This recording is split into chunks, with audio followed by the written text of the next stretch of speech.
When Jane Austen's novels were first published back in the early 1800s, the reading public of the day took to them with great enthusiasm. Her independent, spirited heroines fell in love with dashing, handsome, wealthy heroes of good character, and although the course of true love never ran smoothly, the outcome was always optimistic, with plenty of twists and turns in every tale. With the passage of time, Jane Austen became elevated to the lofty ranks of classic author, and for many years she was considered to be the province of students and academics.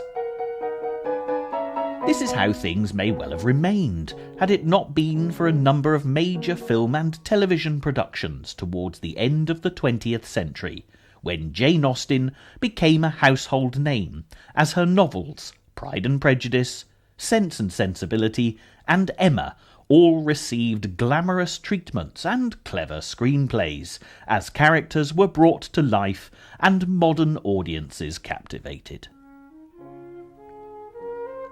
Public perception of Jane Austen changed almost overnight. No longer was she reverently discussed in the hushed tones of literary circles. Viewers all over the world waited with bated breath to see if good would eventually triumph, with love and a handsome income conquering all. Storylines were surprisingly contemporary, and actors dressed in Regency splendour only added to the attraction. Ladies in low-cut necklines and gentlemen in figure-hugging breeches oozed passion, and suddenly Jane Austen, the modest daughter of an English country clergyman born in 1775, became the talking point of the day. A whole range of merchandise appeared in shops everywhere. Books were written about every aspect of Jane Austen's life, and one of the most interesting elements of her character to emerge was her great love of the English countryside. Throughout Jane Austen's novels, there are many spectacular views of English rural life, contrasted dramatically with fashionable town society, and tracing the great lady's footsteps offers an amazing picture of the rich and varied English landscape, both past and present.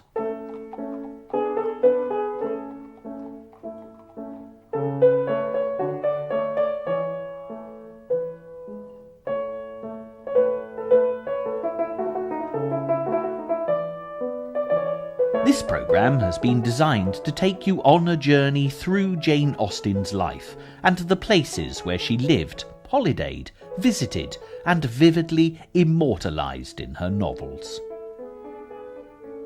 It often comes as a shock that Jane Austen only actually completed 6 novels, which are, in order of publication, Sense and Sensibility, Pride and Prejudice, Mansfield Park, Emma, Persuasion, and Northanger Abbey, and compared to other great novelists such as Charles Dickens or Thomas Hardy, her output was certainly minimal. Consequently, the legacy she's left is all the more precious, and when you consider that she died at the tragically young age of 41, her potential as an author was never fully realised. However, for any viewer who has never read a Jane Austen novel, this is something of an advantage, because there are only 6 books to investigate, and we'll only touch on the elements which are relevant to following the Jane Austen trail. It's not only the novels that give us a view of Jane Austen's England, because a fine collection of letters also exists, predominantly between Jane and her sister Cassandra, giving fascinating information about everyday life for the Austen family. The letters were written on an almost daily basis, whenever the girls were parted, documenting their movements around the countryside, visiting the houses of friends and relations. Addresses vary from London to Bath, Kent to Lyme Regis, and the letters will be the basis of many of the locations that we'll visit throughout the course of this programme.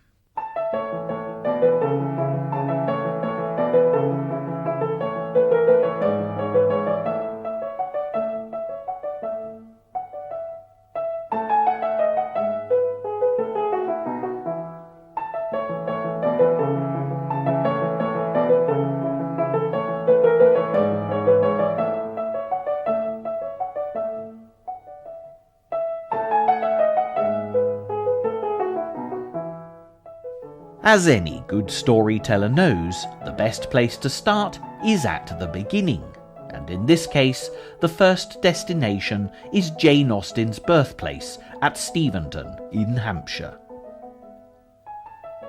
Steventon today is a tiny village, but at the time of Jane's birth, it was little more than a hamlet. The Reverend George Austen, Jane's father, was rector of Steventon and the lovely little church of St. Nicholas. He, his wife, and growing family lived in the nearby rectory, which was demolished way back in the 1820s, as it was thought to be unfit accommodation for a modern clergy family. But it was a home that, by all accounts, the Austens made very comfortable and welcoming. This is a sketch of Jane's childhood home, but it takes a degree of detective work to track down the site of the rectory, and this field is it. Now rich pasture, cattle often graze here, and the only visible remnant from the Austens' time in residence is the kitchen pump, gloriously overgrown, which once supplied the family's water. To get to the church at Steventon, and many thousands of visitors come each year to do just that, you actually pass this field, and few realise that it was here that Jane Austen was born on the 16th of December 1775. She was the 7th child, but only the 2nd daughter, in what would eventually be a family of 8, and Jane was by no means the only sibling to achieve success. It was a busy household, and with 4 older brothers, not to mention the boys that the Reverend Austen took in as paying pupils to supplement the family's limited and inadequate income, Jane and her older sister Cassandra soon became inseparable. When Cassandra was to be sent away to school at Oxford, Jane was only 7 years old, but begged her mother to be allowed to go too. Mrs. Austen felt compelled to agree, remarking that, "If Cassandra were going to have her head cut off, Jane would insist on sharing her fate." There's little to see other than the pump, a scattering of elm trees, and a slope that Jane used to love to roll down as a child. But there's a lovely atmosphere that makes you want to linger a while in what is unquestionably some of the loveliest countryside to be found anywhere in the world.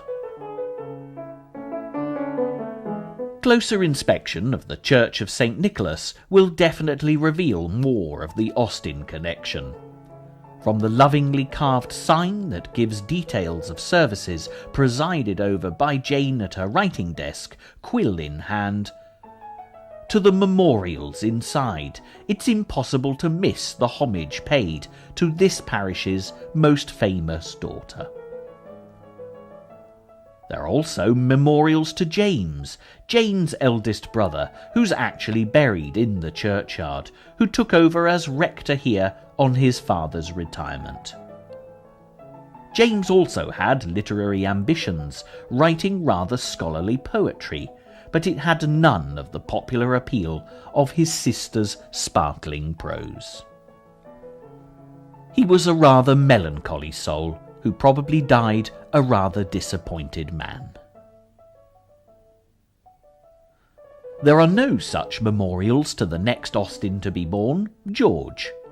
He did live for a few years at the rectory, but because of a mental deficiency, he was boarded out with a local labouring family. It may have been a hereditary problem, as an uncle suffering with similar problems was also kept at the same house. This sounds callous by modern standards, but was considered normal practice at the time, and he outlived Jane by many years, surviving well into his 70s. Edward was born shortly after George, and his good fortune in life enabled Jane to move in high society, even if it was as a poor relation. Thomas Knight, a wealthy cousin of Jane's father, had helped improve the Austens' lot on a number of occasions. However, he and his wife were childless, and the Austens had more children than their meagre income could support. Consequently, when Edward was in his teens, he was adopted by the Knights as heir to their fortunes. Again, it seems callous if you apply today's values, but Edward's mother was convinced it was the right thing to do, even if his father was concerned about whether the boy would keep up his Latin. "I think, my dear, you had better oblige your cousins and let the child go." There were, of course, no snapshots for the family album in those days, but Edward's adoptive parents commissioned the silhouette you've been looking at to commemorate his arrival. Interestingly, the ladies do not interrupt their game to receive him. Nevertheless, the later portrait shows Edward grown into a fine young man, and he went on to inherit great wealth and status, proving himself to be well suited to the life of a country gentleman. Of all Jane's brothers, Henry, the next in line, was probably her favourite. Charming, self-confident, and optimistic, he was the entrepreneur of the family.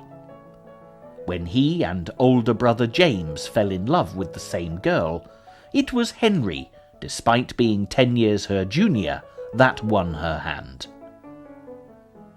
With the house in London and a head for business, Henry was to prove helpful to Jane when it came to having her novels published. Unfortunately, his own ventures were not as successful as his sister's, and after facing bankruptcy, he lived out his days as a poor curate, a fate which he bore, by all accounts, with extraordinary cheerfulness. After Henry came Cassandra, the companion that would remain with Jane her whole life long. Ironically, of her 2 daughters, Mrs. Austen always considered Cassandra superior to Jane, in her own words, "in all important respects." This was no doubt due to Jane's painful shyness, which meant she preferred the protection of Cassandra's shadow to the glare of the limelight throughout her formative years. Between Cassandra and Jane came Frank, the first of the great seafaring Austens. Entering the Navy as a midshipman at the age of 14, he worked his way through the ranks until, at the remarkable age of 89, he was made Admiral of the Fleet and rewarded with a knighthood for services to king and country. Charles Austen, the baby of the family, also entered the Navy as a 14-year-old midshipman, rising to the rank of Rear Admiral. Although never quite as successful as Frank, it was nonetheless a fine achievement, but in fairness he didn't live as long as Frank, dying of cholera, serving off the coast of Burma, a mere youngster in his early 70s. Looking at the peaceful, tranquil scene at Steventon, and the tiny church that played such a huge role in the lives of each of the Austen children, it's incredible to think that so many of them rose to such significance in society in such very different ways.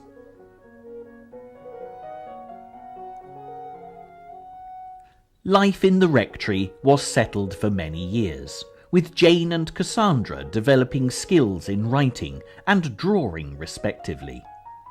Jane wrote this History of England by a partial, prejudiced and ignorant historian when she was just 15 years old, and Cassandra provided the humorous watercolour miniatures to illustrate it.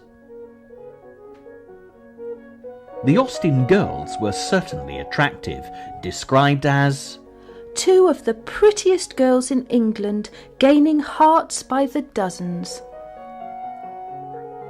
Country balls and frequent social occasions gave them plenty of opportunity to meet prospective husbands, marriage being the only suitable occupation in life for girls of their social standing.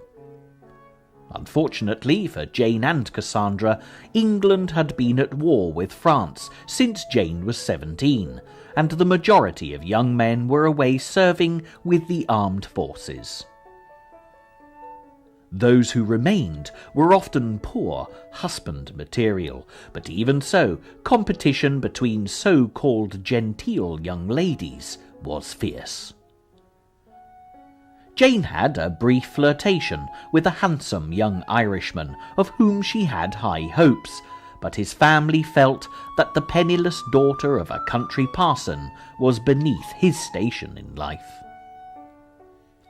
Although Cassandra fared better, becoming engaged to one of her father's former pupils, he died of yellow fever on an expedition to the West Indies. Being unlucky in love certainly gave Jane a wealth of experience to write about, and by the age of 20 she'd written her first attempt at a novel, Elinor and Marianne, later to be published as Sense and Sensibility. A year later she wrote First Impressions, which her father thought excellent, offering the novel for publication. It was flatly refused and returned unread, but it would re-emerge in later years as Pride and Prejudice.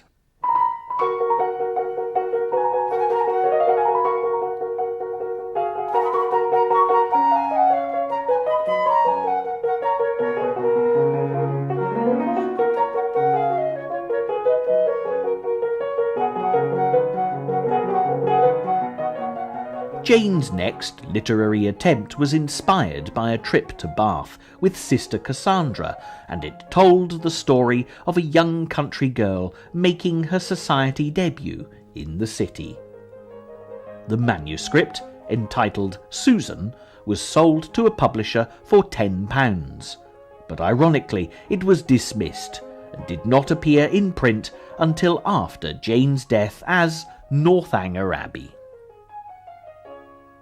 Without doubt, Jane Austen was a country woman at heart and described herself as proud to have been a Hampshire-born Austen.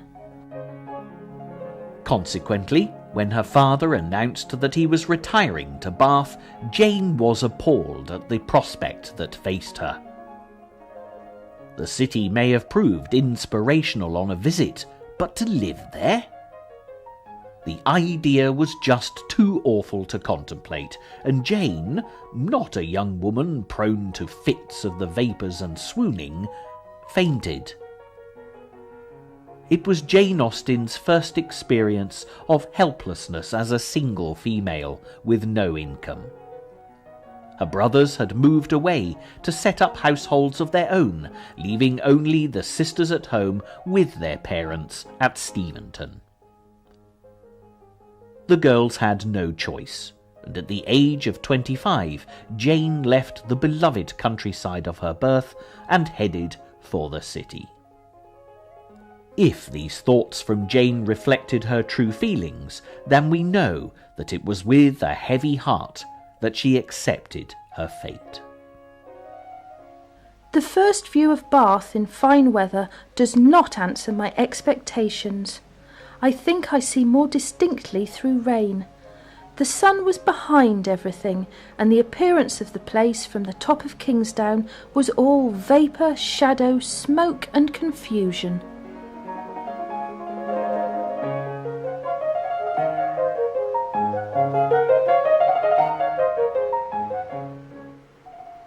As a famous author, Jane Austen's name is frequently connected with Bath, but few realise just how much she disliked the elegant city. Apart from the fact that she loved the country, the years spent in Bath coincided with a very unsettled period in Jane Austen's life. For the first time, she experienced real financial insecurity. The Austens at Steventon had never been wealthy, but they'd lived in the rectory rent-free and grown most of their own food. To buy produce in Bath was extremely expensive, and also the house that the Austens settled for in the city was both fashionable and pleasant, but it did stretch their limited income. When the lease was up on the property some 3 years later, they moved to poorer lodgings, which had been rejected on their arrival in Bath as too low-lying and damp. It was, without a doubt, a step backwards socially, and the Austens' problems were compounded just a few months later when the Reverend George Austen died, quite suddenly leaving the Austen ladies almost penniless. For Jane, losing her beloved father was a terrible blow, and from this point onwards, Bath was always linked to this tragic episode. We have lost our excellent father. An illness of only 48 hours carried him off yesterday morning. It has been very sudden. Within 24 hours of his death he was walking with only the help of a stick, was even reading. His tenderness as a father, who can do justice to? The serenity of the corpse is most delightful. It preserves the sweet, benevolent smile which always distinguished him. There were a further 2 moves to even sadder lodgings in the city, before the ladies moved to Southampton to share a house with Jane's brother Frank and his family. Frank was away in the Navy, and his wife was pregnant, so the arrangement was also advantageous to him, as he could leave his wife in the care of his mother and sisters. It was with great relief that Jane took her leave of Bath, and considering what had befallen her there, it was hardly surprising. However, despite what Jane Austen may have felt about the city, Bath truly is beautiful, and for the many thousands of visitors who come here today, there's a great deal of interest to see. In happier circumstances, Jane Austen herself may well have viewed things differently. Ironically, it was one of Jane Austen's distant relations, the Duke of Chandos, who instigated the rebuilding of Bath in such glorious style. He came to take the spa waters for his health in 1727, and saw a wonderful opportunity for redevelopment. With a vision of creating a new Roman city, the Duke brought in architect and builder John Wood to realise his dream. Expanding out from the stunning abbey and the original Roman baths, Queen Square, Gay Street, and Wood's Piece de Resistance, the circus, all quickly grew to grace the city's landscape. His good work was continued by his son, another John Wood, who built the famous Royal Crescent. A great architect of the time, Robert Adam, was responsible for the beautiful Pulteney Bridge, which links the city centre via Great Pulteney Street with the new elegant developments which sprang up on the other side of the river during Jane Austen's stay in the city. Bath rapidly grew into a fashionable watering hole, and the cream of society flocked in. The 18th century pump rooms built above the Roman baths became a popular meeting place, and for the modern-day visitor, it's still possible to drink the waters, taken from a hot spring which rises from the ground at 47 degrees centigrade. Fortunately, it tastes quite pleasant, unlike some of the other spa waters around the country, which can taste absolutely disgusting.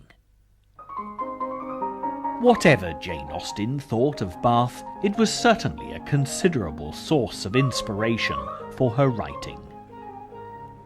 There was also one other advantage that was to be had from moving to the city. During the hot summer months, the Austen family would spend long holidays in the West Country to avoid the heat. The sea air was also a tonic for Jane Austen's spirits, and visits to Sidmouth, Dawlish, Teignmouth and Lyme Regis were always much appreciated. Just as Bath had unhappy associations for Jane, the seaside certainly seemed to inspire more pleasant, uplifting thoughts. This is Lyme Regis, which Jane Austen used to contrast with the stuffiness of Bath in her novel Persuasion.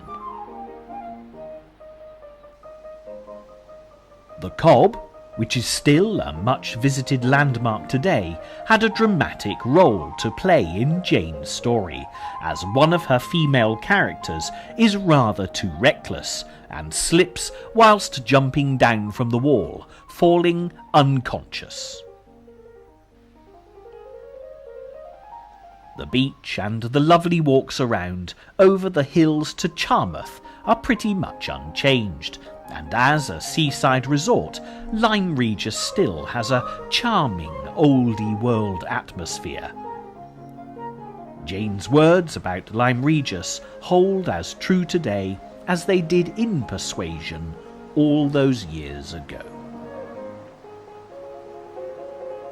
The remarkable situation of the town, the principal street almost hurrying into the water, the walk to the Cobb skirting around the pleasant little bay, which in the season is animated with bathing machines and company, the Cobb itself, its old wonders and new improvements, with a very beautiful line of cliffs stretching out to the east of the town, are what the stranger's eye will seek.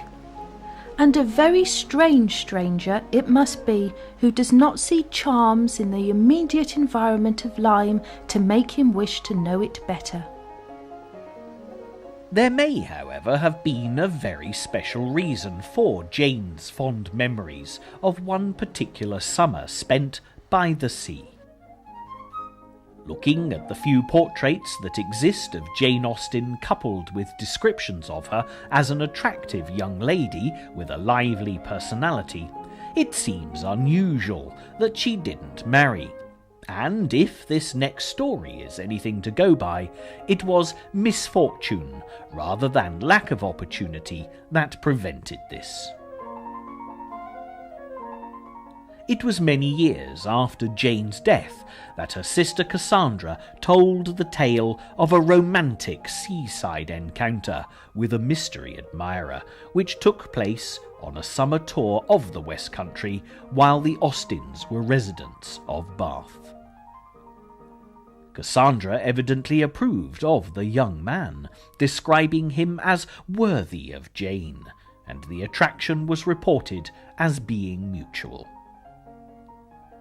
Unfortunately, the budding attachment was cut short, as the gentleman was called away, but arrangements were made to meet up again with the sisters later on their tour. Fate dealt a cruel blow, and the next information that was forthcoming was news of his death. Sad as the conclusion to this liaison may have been, the romance of the seaside remained important to Jane Austen for the rest of her life, frequently cropping up in her writing in very positive fashion.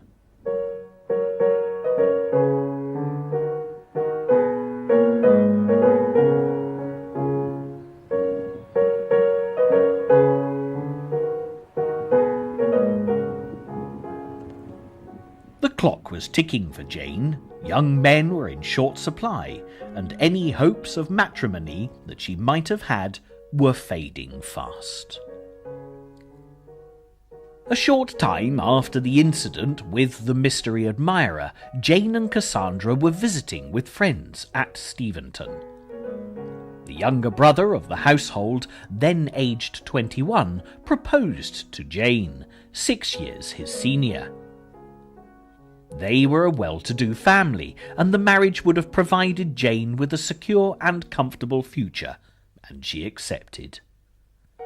By the next morning, however, she'd changed her mind, and after rejecting her young suitor, returned home to Bath immediately. We know from Jane Austen's novels that she was very much ahead of her time, with a view that marriage should be for love or not at all.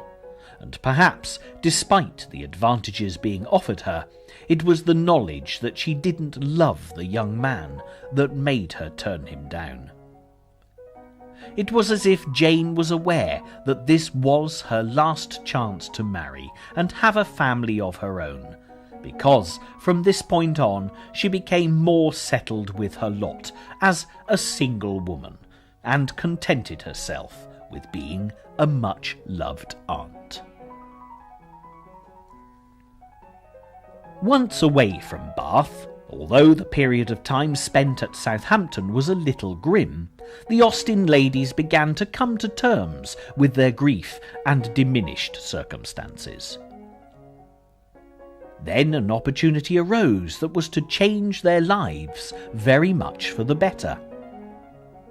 Brother Edward, who'd been adopted by rich relations, had come into his own as a wealthy gentleman, with a number of fine properties and estates. One of his estates was at Chawton in Hampshire, where a short distance from the great house stood Chawton Cottage, a substantial red brick building at the heart of the village, and it was this property that he offered to his mother and sisters rent-free. The fact that Chawton is only about 15 miles away from Steventon made this move even more perfect, as Jane could at last return to the beloved countryside of her birth. So begins the most important chapter in the life of the writer Jane Austen.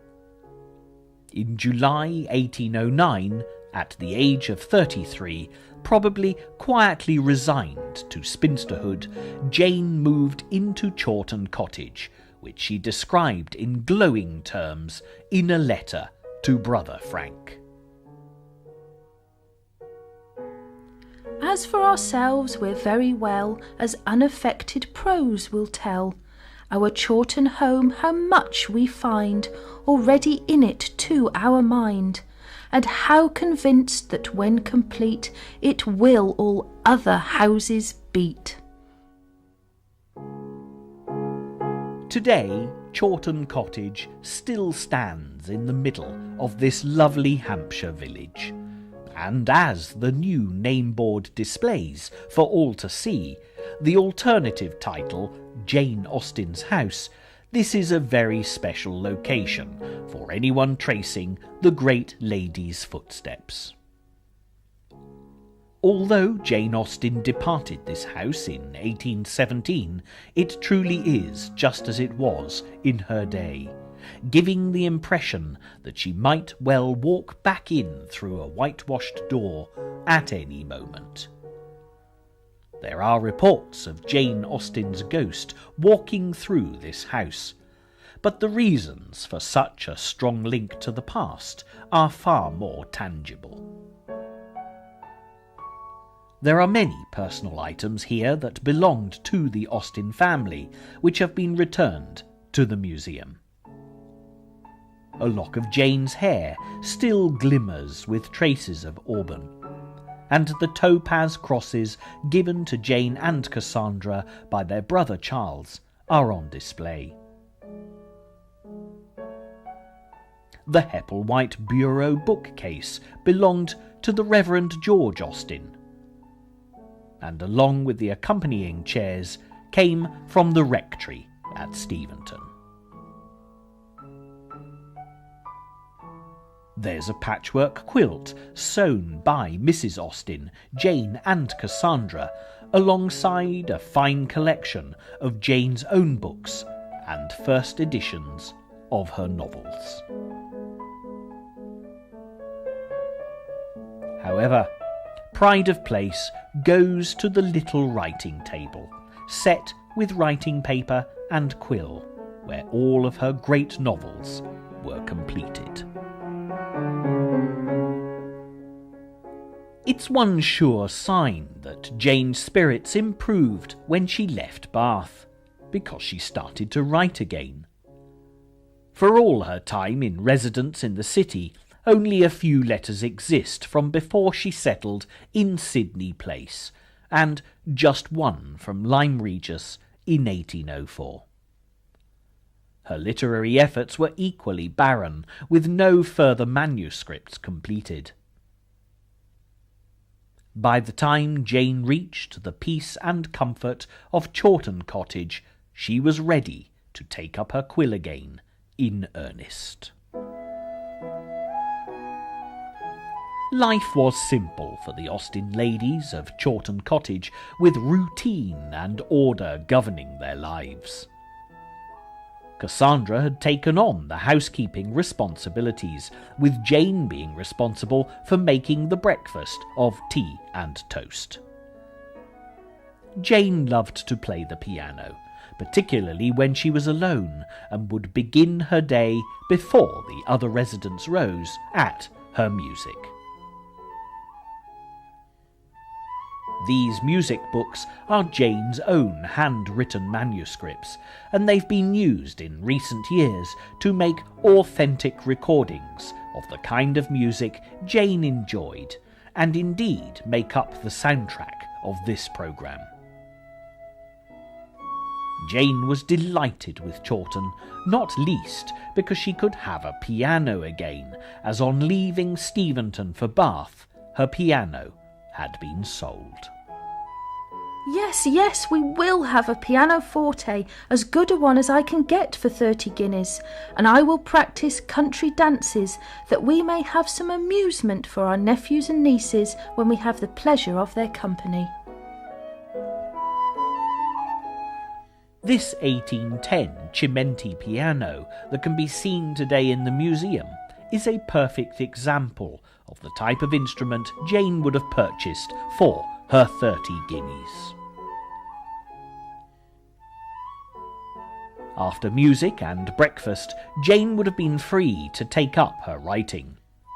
Only her immediate family and friends knew of her novel writing, as, if callers arrived, she would carefully conceal her manuscripts. This door still creaks to this day, and Jane would never allow it to be oiled, as the tell-tale squeak would warn her of imminent disturbance, allowing her vital seconds to hide her work away.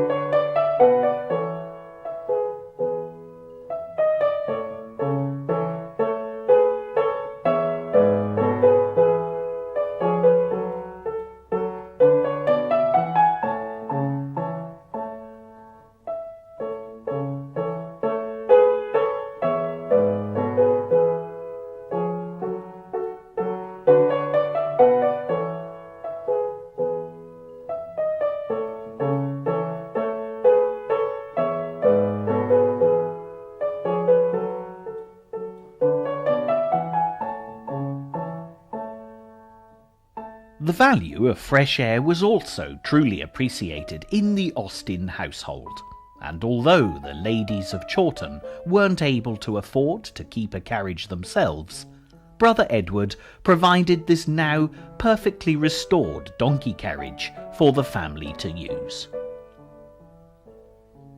It meant that they could visit a fairly wide circle of acquaintance, and of course the great house at Chawton, when Edward and his family were in residence. The church here in Chawton is lovely, and it's the place where ruined Brother Henry served out his days as a poor country curate.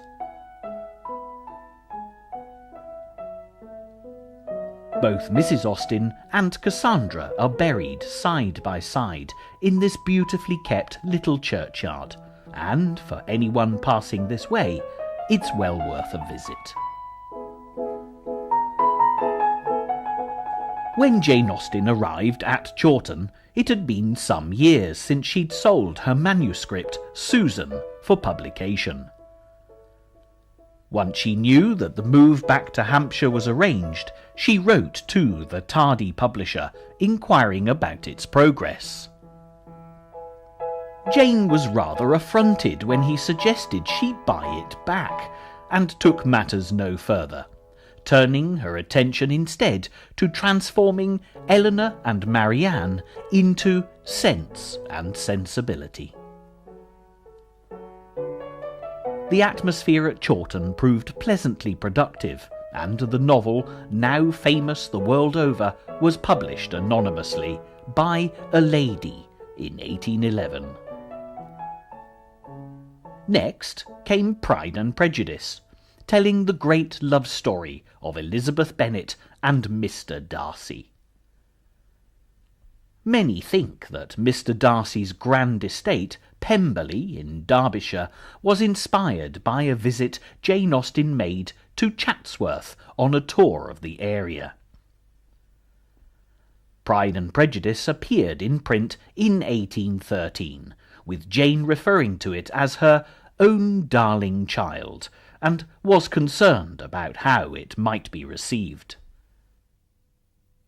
I must confess that I think Elizabeth Bennet as delightful a creature as ever appeared in print, and how I shall be able to tolerate those who do not like her at least, I do not know. Jane needn't have worried. The reading public adored Elizabeth, and Pride and Prejudice was a huge success.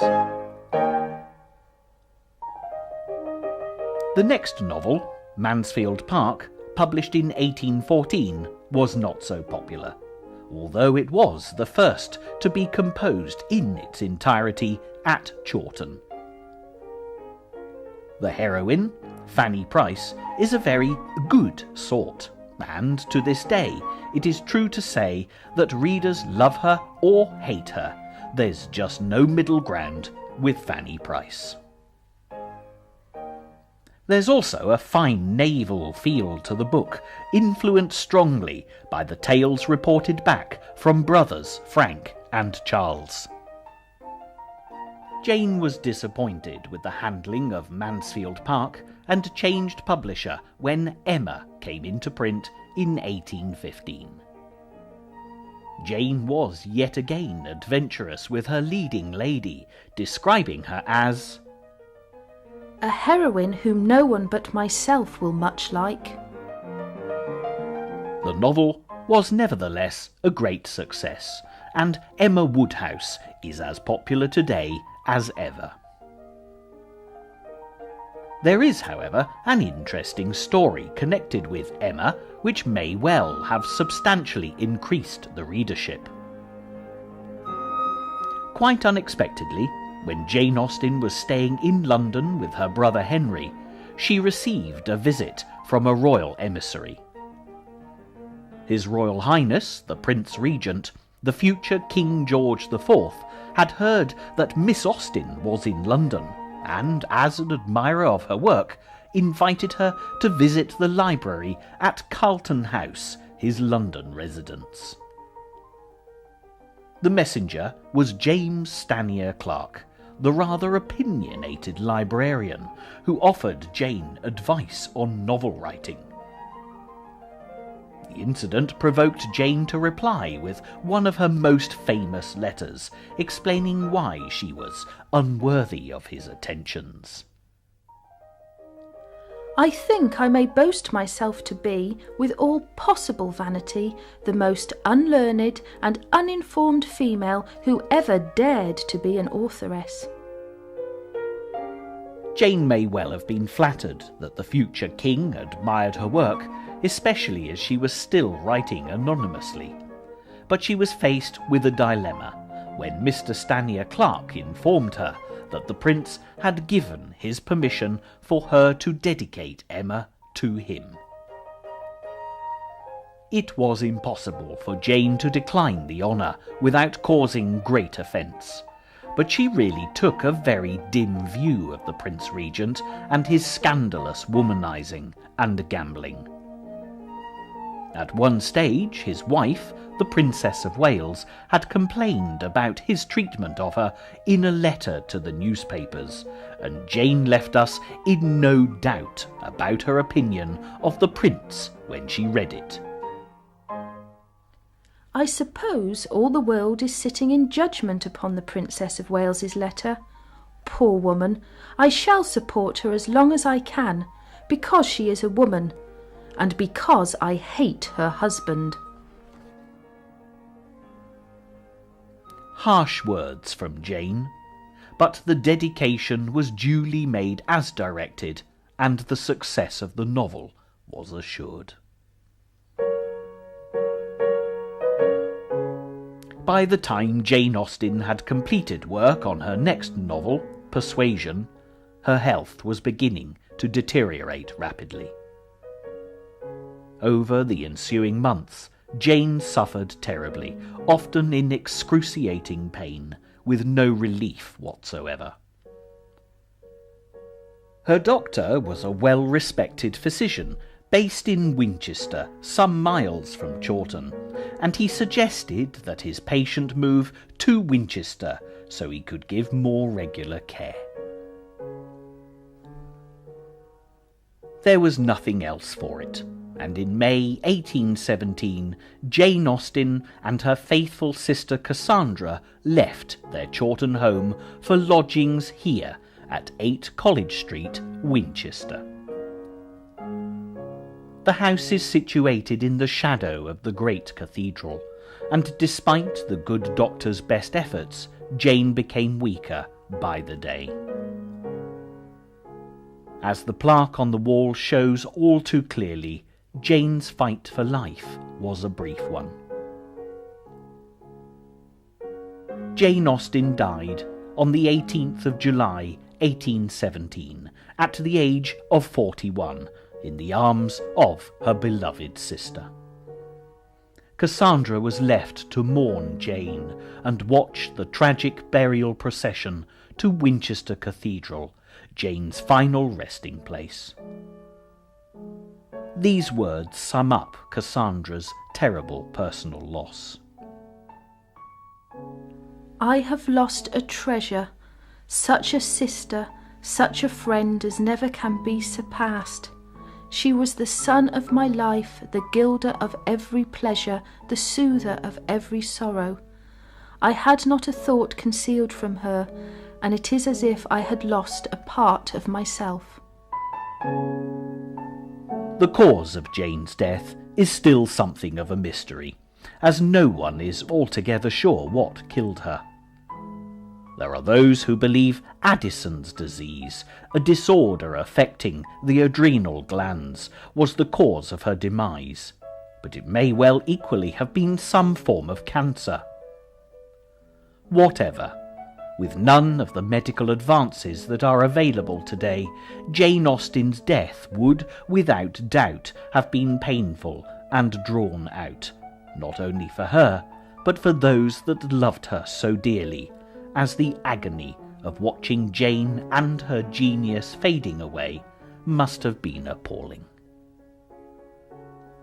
Winchester Cathedral is a magnificent piece of architecture, but there's nothing grand about Jane Austen's memorial stone, a simple but poignant slab on the floor of the north aisle in the nave. And who can say how many people walk across Jane Austen's mortal remains without even realising that she's there? A brass plaque can be found on the wall above it, and there are always helpful cathedral guides on hand to point anyone searching for Jane Austen's grave in the right direction.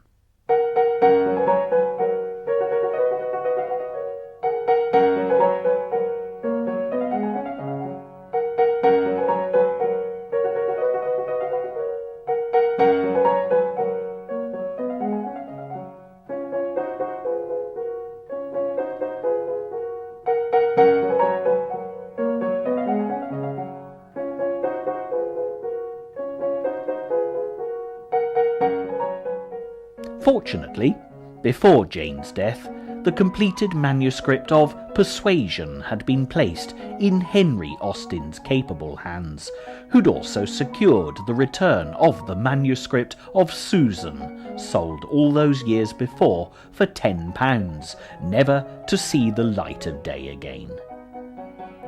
Jane reworked the novel and completed it as Northanger Abbey. She was particularly delighted that Henry had conveniently forgotten to mention that the disregarded manuscript was an early offering from the pen of the much-acclaimed author of Pride and Prejudice, and the price agreed to buy Susan back had been nominal. It would perhaps have been a pleasant irony for Jane Austen that the disobliging publisher who'd snubbed her work had lost out on Northanger Abbey.